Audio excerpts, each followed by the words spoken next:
কোথায় ছিলেন আমার Virus kept her. এটাই 8 years. 8 বছর এখানেই থাকে। I couldn't tell whether it's day or night from the sun. They used to blindfold us and handcuff us. In the night, they used to handcuff us at the back.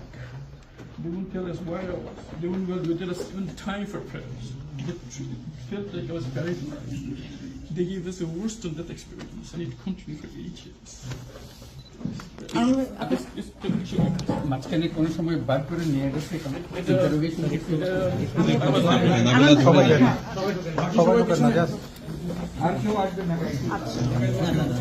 সবাই ঢোকেন না সবাই ঢোকেন না kindly এটা এই 2-3টে camera যান camera যেতে দেন camera যান camera যাক ক্যামেরা দেন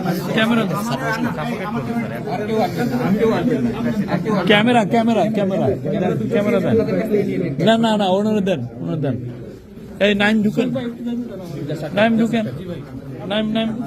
নাইম আসে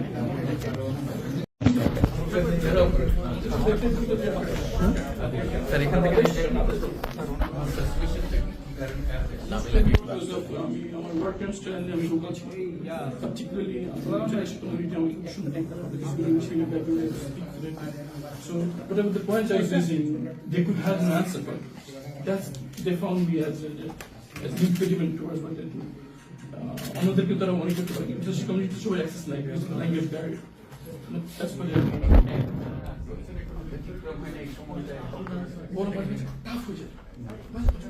এরকম হতো যে 24 ঘন্টা চোখ বেঁধে হাত বেঁধে বসে রাখতো, উঠে দিতাম, দাঁড়াতে দিতাম। বলতো যখন খুলতো কেন স্যার আসলে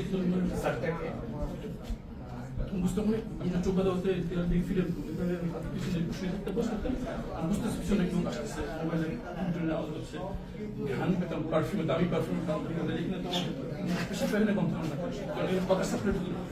তখন বুঝতাম সিনিয়র কেউ পিছন দিকে দেখতেছে, এখন ওরা আসতে পারে আমাদেরকে একদম উঠে দাঁড়াতে দিত 24 ঘন্টা। আমি তো পরে যেটা বুঝতে পারলাম যে 6 তারিখ ভোরে মানে 5 তারিখে সে 6 তারিখ ভোরে আমাদেরকে যখন আমাকে বের করে আমি মনে করছি for a gunshot and that getting family জানতে পারিনি বেঁচে আছে for 8 years my daughter's